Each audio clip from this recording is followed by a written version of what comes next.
My name is Chris Green, and I'm director of the Appalachian Center. I teach Appalachian studies, and I'm a poet on the side.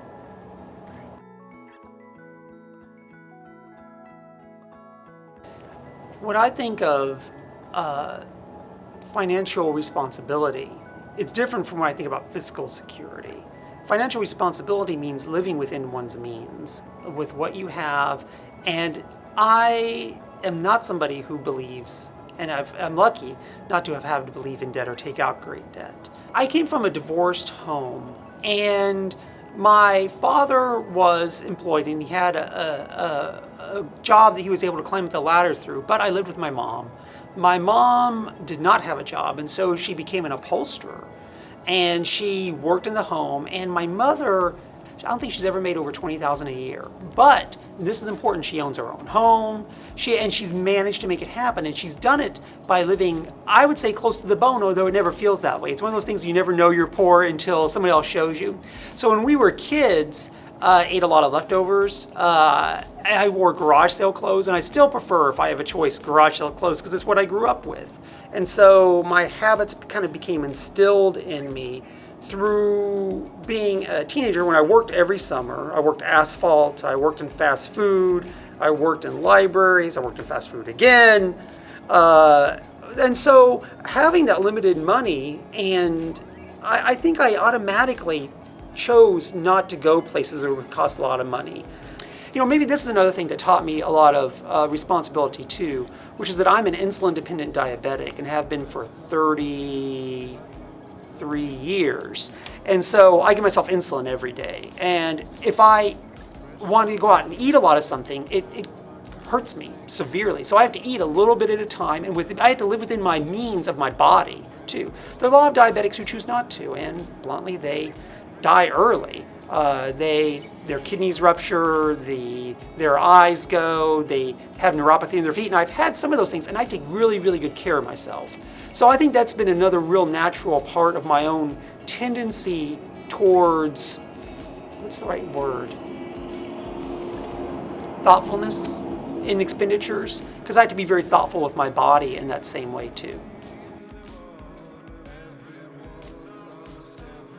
I'm smiling because I'm thinking about talking to my 11-year-old daughter too. And I'm thinking about giving her advice I was talking to her about cleaning her room. And she's like, Dad, I don't want to do this because it's just going to get dirty again. And she doesn't want to spend 20 minutes a day doing it, that little bit of investment of time. And so her room is just like most teenagers' rooms, perhaps certainly mine was too. My office is now if we were to go in there in ways. But her room is a wreck. So I'm trying to figure out a way of coaching her, how to spend that time, straightening up that little bit so that she has the things she needs, she can find them, she can do these projects when they come to her. And it's kind of maybe the same way with our finances too. If we can keep everything straight, not create this mess out of things, not be burned with one place, then we have a lot more opportunity before us when those chances do come up.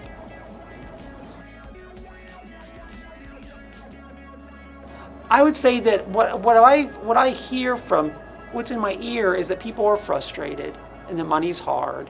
People are like, I don't want to have to eat at the dining hall. They're frustrated by limitations.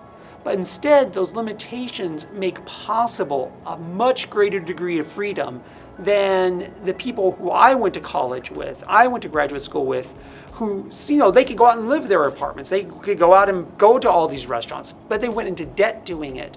And I've watched those people spend the last 20 years digging themselves out of those holes. One thing I want to make a point to my 110 students is, and we're just going to talk about this very directly, is this tremendous investment of this college in each person to give them chances that they could not have otherwise, would not have otherwise. And even though it's money that brings them here, I hope by the end it is the values and responsibilities, because boy, it's a big thing to be able to learn responsibility. Isn't that a paradox? To be able to learn to be responsible. Because that means you're learning to be able to be somebody who can make a difference in the world. People who aren't responsible don't make differences in their worlds. They mooch off the worlds. They take advantage of the worlds. But it's a hard thing to learn that responsibility. We're programmed from word go that we don't have enough, that we're not doing well. Are there differences of level of poverty, and are there impacts on poverty? Poverty being defined as how much it takes to feed a family of four back in the 1960s, and it's been accentuated since then. Money is not the matter of health and wealth. Money is one measure of it. Well-being, though, is measured by how you care for yourself, how you care for the world, how you care for the people who are around you. And you don't need a giant amount of money to do that. So poverty is oftentimes, this word poverty, oftentimes assumes a lack of personal goodness in somebody. That because they are come from a place, oh, you're on the poverty line, that there's something bad or wrong. Oftentimes, there's nothing wrong at all. There's a tremendous wealth. There are different sets of possibilities wherever you're coming from in our social economic stratum, wherever in our racial stratum, wherever in our geographic stratum that we're working with. And when you move into the professional class, the middle class, one thing I will say about Berea is that it's number one in the nation for transforming its level of student economic achievement. It's number one in the nation of all liberal arts colleges for doing that. So it's really remarkable. But that brings onto you there are other skills that have to be learned. All of a sudden you have to be wise and understand how investments work. You have to begin to understand how savings work.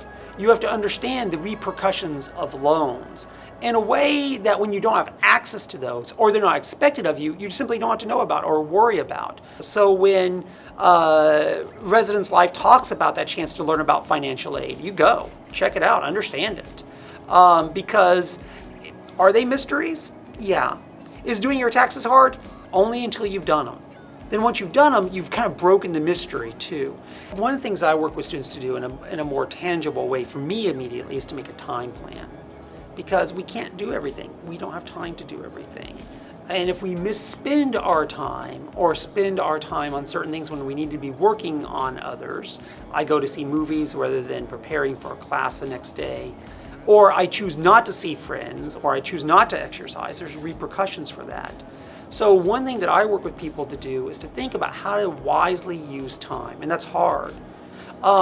Just like my diabetes. I have a plan for my diabetes, and I know how much I'm going to eat in the morning, I know how much I'm going to eat at lunch, I know how much I'm going to eat here, and I love food. I love food. I love olives. I don't know, I love it all. But can I overeat? No, I'd be very mindful of how I'm going to spend my carbohydrates, how I'm going to spend my time to make me healthy.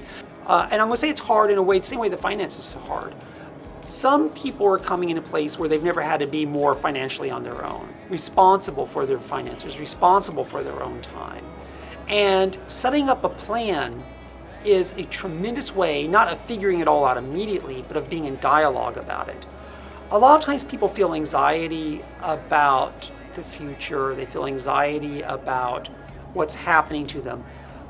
One of the key ways of solving that anxiety is to make lists. Is to make that plan. Do you have to follow it? It helps, but it helps you come into dialogue with it too. It helps you to be mindful of it. It's never too late to begin thinking about those things and to begin looking into those places of anxiety and fear and concern or disregard, because that's another key, right? If we think if we're like, I don't need to worry about that, there's something going on there, right? What's being pushed off for that reason? I guess one of the things that I would try to convey, and I don't know what the best way of weighing this for somebody is, but to be debt-free is to be free of worry.